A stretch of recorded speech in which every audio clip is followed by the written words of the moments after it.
اب موسیٰ جوان ہو گئے. قرآن کہتا ہے وَلَمَّا بَلَغَ أَشُدَّهُ, جب موسیٰ جوان ہو گئے, آتَيْنَاهُ حُكْمًا وَعِلْمًا, ہم نے موسیٰ کو نبوت عطا فرمائی. ابھی نبوت آگے ملے گی, ابھی کہا ان کو ہم نے سمجھدار بنایا, فیصلہ کرنے کی طاقت دی. ایک دن موسیٰ علیہ السلام جا رہے تھے شہر میں, دو آدمی آپس میں لڑ رہے تھے. ایک آدمی بنی اسرائیل میں سے تھا اور ایک آدمی مصر کے جس قبیلے کے فرعون جس قبیلے سے تھا, قبطی تھا. دونوں لڑ رہے تھے. ایک موسیٰ کے قبیلے کا تھا, ایک دوسرے قبیلے کا تھا.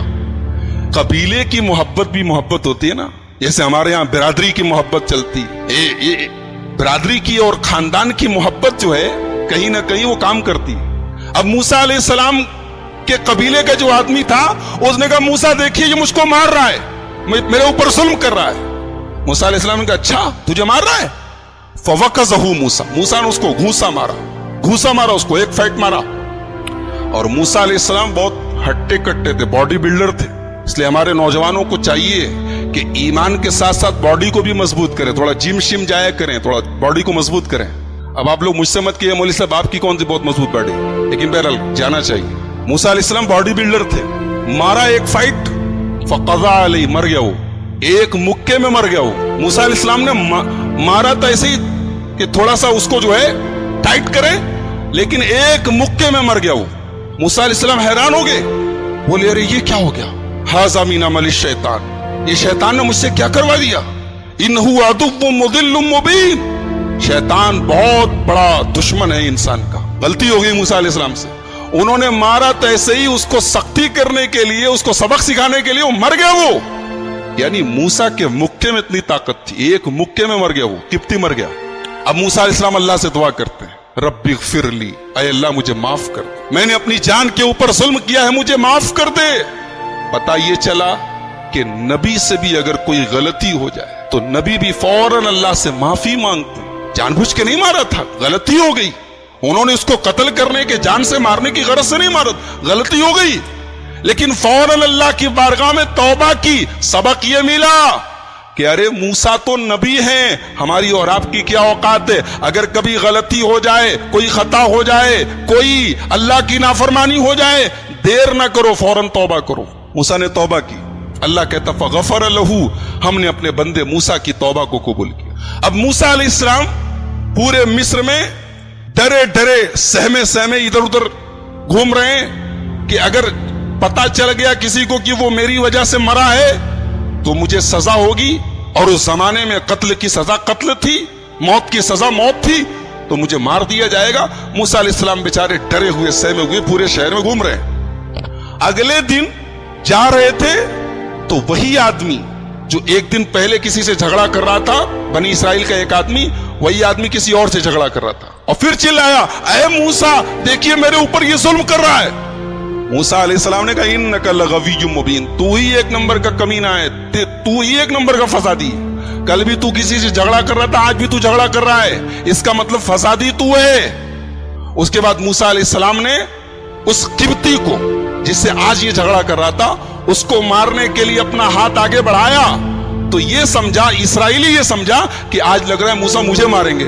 کہا کہ اے موسیٰ اتريد ان تقتلنی کما قتلت نفسا بالامس, کل ایک آدمی کو مکہ مار کے ختم کر دیا, آج مجھے ختم کرنا چاہتے ہو. اس نے بھانڈا پھوڑ دیا. سب کو پتا چل گیا کہ کل وہ جو آدمی مرا تھا اس کو وہ حضرت موسیٰ علیہ السلام کے ذریعے ختم ہوا تھا. اب سارے شہر میں یہ افواہ پھیل گئی.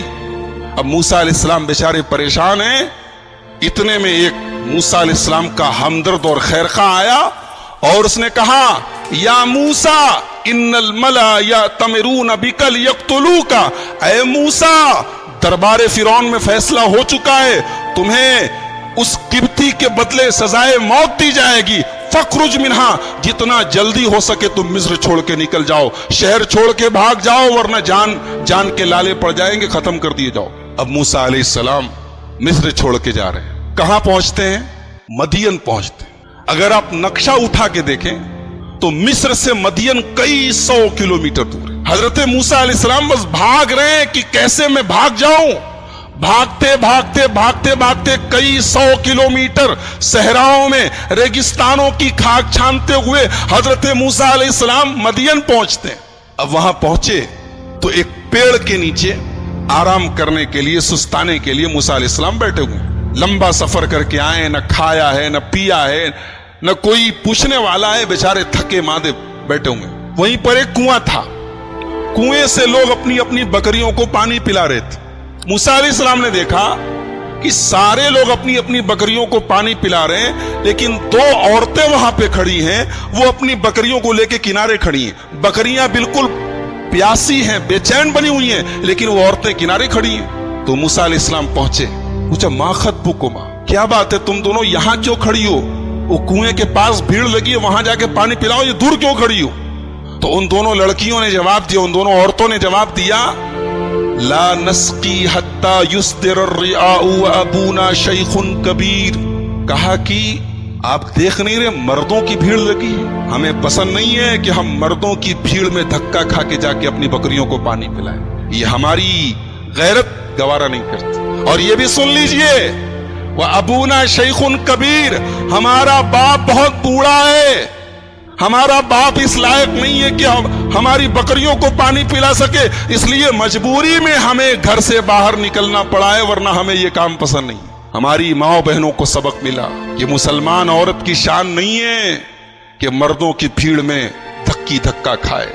मुसलमान औरत की शान एक हयादार औरत की शान नहीं है कि मर्दों की मजलिसों में और मर्दों के जमघटों में जाके उनसे कंधे से कंधा मिलाकर चले। ये एक हयादार और एक गैरत वाली औरत की शान।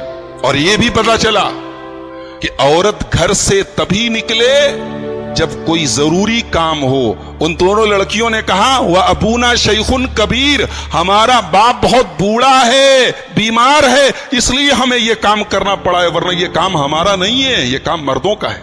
मूसा अलैहिस्सलाम ने देखा कि बेचारी दोनों औरतें, दोनों लड़कियां इतनी शर्मदार और हयादार हैं, उन्होंने फौरन उनकी मदद की। बॉडी बिल्डर तो ही हट्टे कट्टे थे, फौरन आगे गए बकरियों को लेकर, हटो हटो।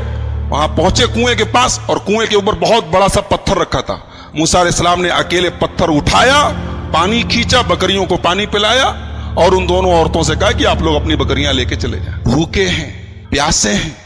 एक बार ये नहीं कहा कि मैंने तुम्हारा ये काम किया है, चल के मुझे कुछ नाश्ता पानी करा दो, मुझे कुछ खिला पिला दो। एक बात पता चली कि मुसलमान किसी के काम आए, किसी की मदद करे तो बदले और शुक्रिया का मुतालबा ना करे, इस उम्मीद में ना रहे कि वो मेरा शुक्रिया अदा करेगा तब मैं काम करूंगा, मुझे बदला देगा तब काम करूंगा। मुसलमान बगैर किसी रिवार्ड के, बगैर किसी बदले के, बगैर किसी शुक्रिया के नेकी करे। कहते ना, नेकी कर दरिया में डाल, ये मुसलमान की शान होनी चाहिए। ये मूसा की सुन्नत है। उन दोनों लड़कियों की मदद की, पलट के पूछा भी नहीं कि मुझे कुछ खिला दो, कई दिन से भूखा प्यासा 800 किलोमीटर का सफर करके आ रहा हूं, कहीं कुछ खाने को नहीं मिला है, कुछ मुझे खिला दो, पलट के पूछा भी नहीं। दोनों लड़कियों की मदद करने के बाद मूसा फिर अपनी जगह वापस आते हैं, उसी पेड़ के नीचे बैठ जाते हैं और अल्लाह की बारगाह में दुआ करते, रब्बे इन्नी लिमा अंज़लत इलैया मिन खैरिन फकीर। ऐ अल्लाह, मैं तेरे करम का मोहताज हूं परवरदिगार, तेरी रहमत का मोहताज हूं अल्लाह, शहर से दूर हूं। कहा मूसा महलों में, महल में परवरिश हुई है, नाज़ो नैम में परवरिश हुई है, आराम और आज के जमाने के हिसाब से हम कह सकते हैं लग्जरी लाइफ गुजारी है उन्होंने, ऐशो आराम की जिंदगी गुजारी है। और आज हजारों किलोमीटर का सफर तय करके सहराओं की खाक छान के आए हैं, और आज ये हालत है कि मूसा को कोई एक अनाज का एक दाना पूछने को तैयार नहीं। कहते अल्लाह, मैं तेरे करम का मोहताज हूं परवरदिगार। अभी मूसा ने दुआ की, अल्लाह ने फौरन दुआ कबूल की। एक नुक्ता मिला कि अगर आप चाहते हैं कि आपकी दुआ कबूल हो तो किसी गरीब और किसी मजबूर के काम आ जाओ, किसी गरीब की मदद कर दो, किसी गरीब को सदका कर दो, और उसके बाद अल्लाह से दुआ करो, अल्लाह दुआ कबूल कर लेगा। अगर चाहते हो कि दुआ कबूल हो जाए तो कोई नेकी करो, कोई अच्छा काम करो, किसी के काम आ जाओ और फिर दुआ करो, अल्लाह दुआ कबूल करेगा। मूसा ने दुआ की, अल्लाह ने फौरन दुआ कबूल की।